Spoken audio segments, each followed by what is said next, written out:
ABP news देख रहे हैं आप, साथ आपके मैं हूं कुमकुम बिनवाल। शाम के 6:30 बज रहे हैं। वक्त है कोरोना की राज्य रिपोर्ट दिखाने का। बहुत दिनों से ये बात कही जा रही है कि कोरोना की जो तीसरी लहर आएगी वो बच्चों के लिए ज्यादा मुश्किल पैदा कर सकती है।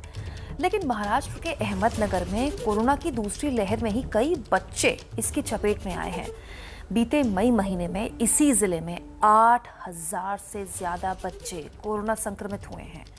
मुंबई से 2.5 किलोमीटर दूर अहमदनगर में क्या हुआ, इस रिपोर्ट में जानिए।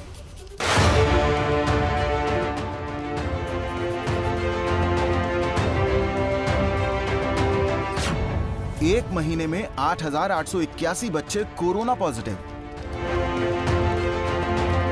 इनमें एक साल तक के 85 बच्चे भी शामिल हैं। महाराष्ट्र के अहमदनगर जिले में कोरोना के प्रकोप का ये सबसे डरावना आंकड़ा है, जिसने घर घर में फिक्र बढ़ा दी है और इससे हड़कंप मचा हुआ है। अहमदनगर के अस्पतालों में कोरोना संक्रमित बच्चों की तादाद बहुत ज्यादा है। जिला प्रशासन के मुताबिक मई महीने में जिले में जो 8,881 बच्चे कोरोना पॉजिटिव पाए गए, उनमें 0 से 1 आयु वर्ग के 85 बच्चे, 1 से 12 आयु वर्ग के 2,694 बच्चे और 12 से 18 आयु वर्ग के 6,102 कोरोना संक्रमित पाए गए हैं। ये सब पॉजिटिव आने के बाद में उनके लिए ट्रेसिंग ट्रैकिंग के लिए जो है हमने लिस्ट नीचे सब इंसिडेंट कमांडर यानी कि तहसीलदार के पास में भेज दिया है। उसका अगर एनालिसिस करेंगे तो 77,000 में से 8,881 इतना जो है पेशेंट्स की जो संख्या है वो बिलो 18 ईयर्स की है। ये किसी रहस्य से कम नहीं है कि आखिर अहमदनगर जिले में 18 साल से कम उम्र के बच्चे इतनी बड़ी तादाद में कैसे संक्रमित हो गए। अस्पताल संक्रमित बच्चों से भरे पड़े हैं। जिले के स्वास्थ्य विभाग के अधिकारी कह रहे हैं कि परिवार के परिवार संक्रमित हो गए, जिसकी वजह से बच्चे भी चपेट में आ गए। 2 महीने में अप्रैल और मई में ओवरऑल पॉजिटिविटी ज़्यादा थी। उस कंपैरिजन में 8 से 10% नॉर्मल कोर्स में बच्चों का भी इसमें पॉजिटिविटी रेट 8 to 10% तक था। इसमें कोई ऐसे मेजर सीरियस कोई इंसिडेंसेस नहीं थे, लेकिन इस वायरस की एक स्प्रेडेबिलिटी की वजह से पूरी फैमिली पॉजिटिव होती थी। उसमें 1 साल से लेकर 18 साल तक बच्चे छोटे मोटे इसमें घर के अंदर पॉजिटिव होते थे। तो वो ओवरऑल पॉजिटिविटी ज़्यादा रहने की वजह से उनकी संख्या भी ज़्यादा हो गई। वजह जो भी हो, अहमदनगर की केस स्टडी बेहद चिंतित करने वाली है। लिहाजा कोरोना संक्रमित बच्चों के इलाज के लिए अलग से व्यवस्था की जा रही है। स्पेशल वार्ड जो है पेडियाट्रिक वार्ड बनाने का हमने प्रोविज़न किया है। फिर हमने यहाँ पे जो लोकल डिस्ट्रिक्ट लेवल का जो टास्क फोर्स है उसमें उसका एक हमने मीटिंग लिया है और उसमें जो भी मेडिसिन्स इसके लिए लगेंगे उसके लिए प्रावधान करने की हमने तैयारी की है। हालांकि जिला प्रशासन बच्चों में संक्रमण को ज्यादा गंभीर नहीं बता रहा है, लेकिन जिस तरह से 1 साल तक के बच्चे भी कोरोना की चपेट में आ रहे हैं, उसने लोगों को चिंता में डाल दिया है। मुंबई से 250 किलोमीटर दूर अहमदनगर जिले के पारनेर तहसील में बने कोविड सेंटर में 600 के करीब मरीज अपना इलाज करा रहे हैं। बड़ी बात यह है कि इसमें 28 बच्चे हैं। एबीपी न्यूज के रिपोर्टर रौनक कुकड़े ग्राउंड जीरो पर पहुंचे। उन्होंने क्या देखा, क्या समझा, देखिए। क्या बच्चों में कोरोना की आफत मंडराने लगी है? दरअसल ये सवाल है क्योंकि जिस तरह से मेडिकल एक्सपर्ट जिस बात का अंदेशा व्यक्त कर रहे थे, आज सवाल ये उठ रहा है कि क्या तीसरी लहर ने दस्तक दे दी है। दरअसल मैं जिस जिले में महाराष्ट्र के पहुंचा हूँ, अहमदनगर जिले में, यहाँ पर जो खबर सामने निकल कर आ रही है उसके मुताबिक मई महीने में 18 साल से कम उम्र के करीबन 8,881 बच्चे जो है वो कोरोना पॉजिटिव हो गए। और यही वजह है कि डिस्ट्रिक्ट प्रशासन से लेकर महाराष्ट्र सरकार के हेल्थ डिपार्टमेंट में भी जो है वो हड़कंप मच गया। इस वक्त मैं मौजूद हूँ अहमदनगर के पारनेर तहसील में, जो कोविड केयर सेंटर एनसीपी की तरफ से बनाया गया है। वहां पर इस कोविड केयर सेंटर में जो जानकारी दी जा रही है उसके मुताबिक करीबन 28 बच्चे फिलहाल यहां पर आज जो है इस कोविड केयर सेंटर में चल रहा है। 1 साल से लेकर 18 साल की उम्र तक सभी बच्चे जो है वो शामिल है। इसके पहले भी यहाँ पर काफी बड़ी संख्या में बच्चे जो है वो कोरोना पॉजिटिव पाए गए। इस कोविड केयर सेंटर में 1 वर्ष की आयु के 4 पॉजिटिव बच्चे जो है, और उनमें से एक है वेदांत निमसी। उनकी मम्मी हमारे साथ है। 1 वर्ष का ये बच्चा है। 5 दिनों पहले इसका रिपोर्ट जो है वो पॉजिटिव आया था। पूरा परिवार संक्रमित है। लगातार डॉक्टर जो है इसकी सेहत पर नज़र बनाए हुए है। दरअसल अभी भी बुखार जो है वो कम होने का नाम नहीं ले रहा है। हमारे साथ इनकी मम्मी है, उनसे जानेंगे। ये बताइए कि तबीयत कैसी है और क्या पूरा परिवार संक्रमित हुआ? जिस वक्त ये इसकी रिपोर्ट पॉजिटिव आई, आपके मन में क्या पहला सवाल? मैं बहुत डर गई थी, उसको बुखार हो रहा था और मैं यहाँ थी और आगे पीछे से वो आया, 2 दिन बाद आया वो, और अभी थोड़ा बुखार है और डॉक्टर यहाँ इलाज कर रहे हैं, तो अभी देखेंगे। अभी आपके परिवार में कौन कौन संक्रमित है? सब लोग की तबीयत कैसी है? आपको किस तरह के सिम्टम्स? मुझे थोड़ा सा बुखार था और थोड़े हाथ पाए हम गले हुए थे। अभी ठीक है हम सब, और थोड़ी खांसी भी थी। इस तरह की स्थिति जो है वो अहमदनगर में जगह जगह देखने को मिल रही है। कई जगहों पर तो लोग घर में ही इलाज करते हुए दिख रहे हैं, लेकिन जिनकी तबीयत, जिनका बुखार कम नहीं हो रहा है, वो कोविड केयर सेंटर में, अस्पतालों में जाकर इलाज करा रहे हैं। डॉक्टर्स भी लगातार इन छोटे बच्चों पर नज़र बनाए हुए हैं, क्योंकि जैसे ही अगर ऐसा लगता है कि तबीयत बिगड़ रही है, कुछ दूसरे उपकरणों की ज़रूरत है, कुछ दूसरी दवाइयों की ज़रूरत है, तो इन्हें यहाँ से शिफ्ट बड़े अस्पताल में किया जा रहा है। कैमरा पर्सन आसिफ के साथ रौनक कुकड़े, एबीपी न्यूज़, अहमदनगर। तो देखा आपने महाराष्ट्र में बच्चे कैसे कोरोना से जूझ रहे हैं। वहीं इस महामारी ने भोपाल में 2 जुड़वा बच्चियों की पूरी दुनिया उजाड़ दी। 5 साल की दोनों अबोध बच्चियां अपने माता पिता के साथ ही कोरोना संक्रमित हो गई, लेकिन कोरोना ने इन बच्चियों के माता पिता इनसे छीन लिए। दर्द की ऐसी दास्तान कि सुनकर किसी का भी कलेजा फट जाए।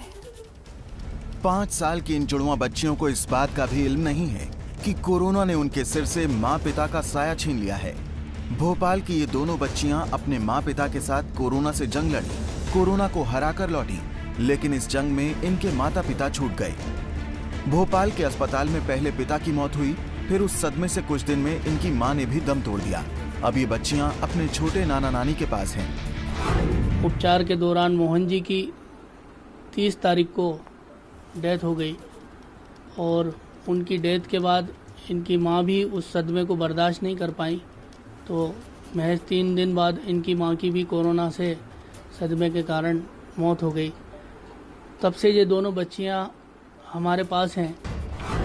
रूही और माही नाम की ये दोनों बच्चियां अपने माता पिता गीता बर्वे और मोहनलाल बर्वे के साथ कोरोना संक्रमण की चपेट में आ गई थीं।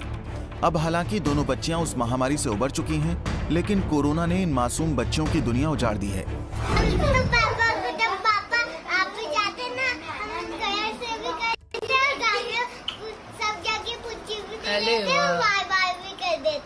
मम्मा को ये दोनों जुड़वा बच्चियां सुभाष रैकवार नाम के इन शख्स के बड़े भाई की बेटी की बेटियां हैं, यानी इनकी भतीजी की बेटियां।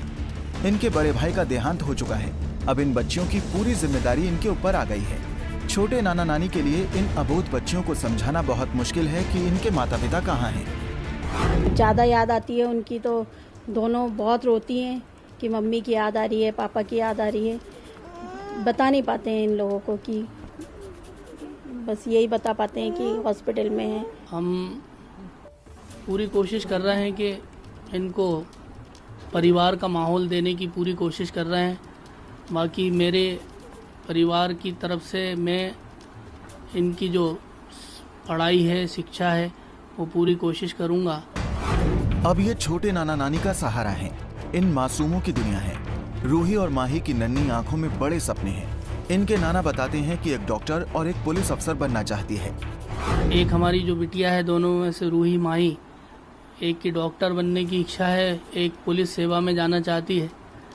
तो मैं अपनी तरफ से पूरी कोशिश करूंगा कि ये दोनों अपने सपने को साकार कर पाएं। बच्चियों के नाना बताते हैं कि कोरोना महामारी में अनाथ हुए बच्चों के लिए मध्य प्रदेश सरकार की योजना को लेकर कुछ विभागों के फोन आए हैं। बच्चों के नाना नानी ने पीएम नरेंद्र मोदी से भी अपील की है ताकि वो इन जुड़वा बच्चियों के सपनों को पूरा कर सकें। दरअसल कोरोना काल ने बहुत कुछ ऐसा हमें दिखाया है जिसकी हम सामान्य दिनों में कल्पना भी नहीं कर सकते, जैसे शवों का अंतिम संस्कार ना हो पाना, उन्हें नदी किनारे दफन कर देना या फिर नदी में फेंक देना।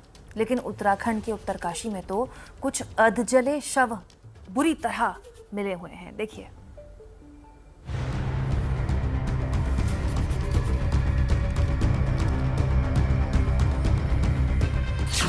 ये तस्वीर आपको विचलित कर सकती है, इसलिए हम इसे धुंधला करके दिखा रहे हैं।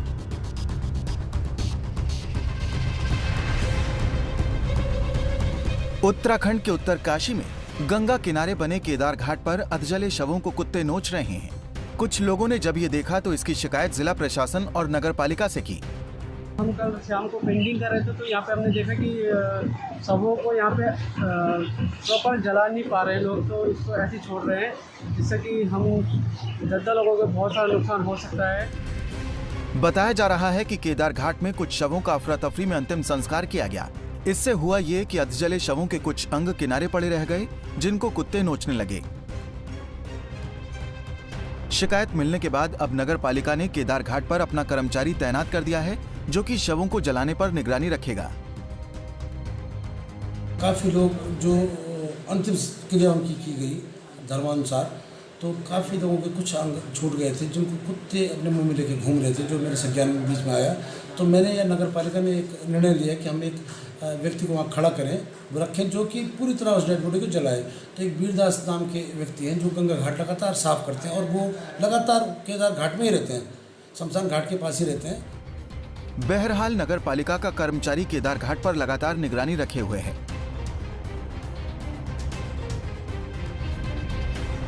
लेकिन सवाल उन पर खड़े होते हैं जो कि इस कोरोना काल में अपने प्रियजनों के अंतिम संस्कार में भी इतनी लापरवाही बरत रहे हैं।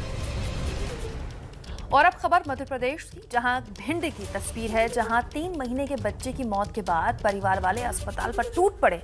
अस्पताल में तोड़फोड़ की, मामला पुलिस के पास पहुंचा। आरोप है कि इलाज में लापरवाही से बच्चे की मौत हो गई। हंगामा, मारपीट, तोड़फोड़। मध्य प्रदेश के भिंड के एक निजी अस्पताल में 3 महीने के बच्चे की मौत के बाद परिजनों ने भारी हंगामा खड़ा कर दिया। बच्चे के घर वालों ने अस्पताल पर इलाज में लापरवाही का आरोप लगाया है। बच्चे के पिता का कहना है कि जब बच्चे को अस्पताल लाया गया था, उस वक्त वो हंस खेल रहा था। जब मैं दिखाने आया था, बच्चा हमारा हंस खेल रहा था आराम से। हाँ। डॉक्टर ने देखा कि इसको लीवर पे सूजन है और कुछ नहीं। क्या परेशानी हो रही थी बच्चे? और आराम से सही हो जाएगा। हाँ। यहाँ पर भर्ती हो गया। यहाँ पर भर्ती होने के बाद उसके 3 उल्टी हो रही है, 10 टेस्ट हो रहा था खाली जी 10। फिर और उसके बाद यहाँ पर भर्ती कर दिया। हाँ। 3 इंजेक्शन लगा दिए। हाँ। और 3 बोतलें इकट्ठी साथ में। लेकिन इस मामले में अस्पताल का बयान कुछ और है। अस्पताल के डायरेक्टर का दावा है कि उनके अस्पताल में बच्चे को गंभीर हालत में यहाँ लाया गया था, उसे यहाँ से ग्वालियर रेफर किया गया था। जब लेके आए थे उस समय बच्चे की हालत काफ़ी गंभीर थी, उसको ठीक करने की कोशिश की गई थी। जब सुधार नहीं दिखा तो उसको ग्वालियर रेफर कर दिया था। परिजनों द्वारा काफ़ी उद्यम किया गया, हमारे स्टाफ के साथ मारपीट की गई है। हाँ, उन्होंने बहुत ज़्यादा तोड़फोड़ की है। सच्चाई जो भी हो, अब मामला भिंड की पुलिस के पास पहुंच गया है। मृतक बच्चे के पिता ने पुलिस में शिकायत दर्ज कराई है। अस्पताल में तोड़फोड़ को लेकर अस्पताल ने भी शिकायत दर्ज की है। और अब बात महाराष्ट्र की। मुंबई समेत महाराष्ट्र में दूसरी लहर में पिछली लापरवाहियों की बड़ी कीमत लोगों को चुकानी पड़ी है, लेकिन ऐसा लगता नहीं कि इससे कोई सबक लिया जा रहा है। अब देखिए ना, रेलवे स्टेशन पर बाहर से आने वाले यात्रियों की कोविड टेस्ट की कोई व्यवस्था नहीं है। राजेश त्रिपाठी की रिपोर्ट। कोरोना के बढ़ते माहौल को देखते हुए अगर मुंबई में कोई आता है, वो ट्रेन से आता है या फिर फ्लाइट से आता है, तो उसको अपनी कोविड निगेटिव रिपोर्ट लेकर आनी होगी।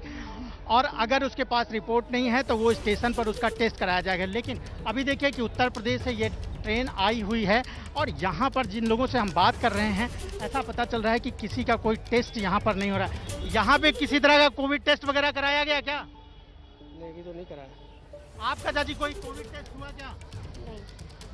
ये देखिए कि ये जौनपुर से लोग आए हुए हैं। इनका कहना है कि अभी वो ट्रेन से निकले हैं, लेकिन किसी भी तरह का कोई टेस्ट नहीं कराया गया। भारी तादाद में भीड़ आती है। यहाँ पर देखिए कि बहुत सारे लोग हैं, कुछ नौजवान हैं। भाई साहब, आप कहाँ से आ रहे हैं? यहाँ पे आप लोग जब उतरे हैं तो कोई कोविड टेस्ट वगैरह हुआ? नहीं। यहाँ पर जब आप आए कोई टेस्ट किसी तरह का हुआ है? अभी तक तो नहीं हुआ है।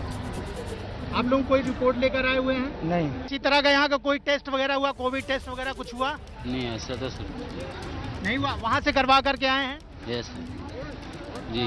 तो इस तरह से ये तस्वीरें मुंबई के LTT स्टेशन पे है देखने को मिल रही है, जहां पर सरकार के नियमों की सरेआम धज्जियां उड़ाई जा रही हैं। कोई कोविड टेस्ट ना तो कोई करवा कर आया है, ना यहाँ पर स्टेशन पर किया जा रहा है। कैमरामैन योगेंद्र गुप्ता के साथ राजेश त्रिपाठी, ABP न्यूज। आपने देश के अलग अलग राज्यों में कोरोना से क्या हालात हैं ये देखा। अब जरा देश के अस्पताल के रिपोर्ट कार्ड पर भी नजर डालिए। IMA के खिलाफ दिए गए बाबा रामदेव के बयानों के विरोध में जूनियर डॉक्टरों ने आज देश के अलग अलग शहरों में प्रदर्शन किया है। दिल्ली के एम्स, सफदरजंग, हिंदूराव अस्पताल के डॉक्टरों ने भी प्रदर्शन में हिस्सा लिया और बाबा के बयानों का विरोध किया। बिहार के सीवान में एम्बुलेंस की खरीद में घोटाले का आरोप लग रहा है। आरोप है कि 7 लाख की एम्बुलेंस के लिए 21 लाख रुपए खर्च किए गए। इस मामले में मुख्यमंत्री से गुहार लगाई गई है। फिलहाल सीवान के DM ने 3 सदस्यों की कमेटी बनाकर जांच के आदेश दिए हैं। महीने भर में कमेटी रिपोर्ट देगी। दोपहर में हुई बारिश में यूपी के गोंडा का अस्पताल तालाब में बदल गया। आधे घंटे बारिश हुई तो अस्पताल कैंप में घुटनों तक पानी भर गया। नतीजा हुआ कि मरीज और उनके तीमारदारों को इसी पानी से होकर अस्पताल में आना जाना पड़ा। जिस रास्ते पर पानी भरा उसी रास्ते से कोविड वार्ड की तरफ जाने का रास्ता है। राजस्थान के भरतपुर में सरकारी लापरवाही का मामला सामने आया है। PM केयर फंड से RBM अस्पताल को 40 वेंटिलेटर तो दे दिए गए, लेकिन उन्हें मॉनिटर नहीं मिले। अब नतीजा ये है कि इलाज करने में अस्पताल को परेशानी हो रही है। अस्पताल के अधिकारी सरकार से मॉनिटर की मांग कर रहे हैं।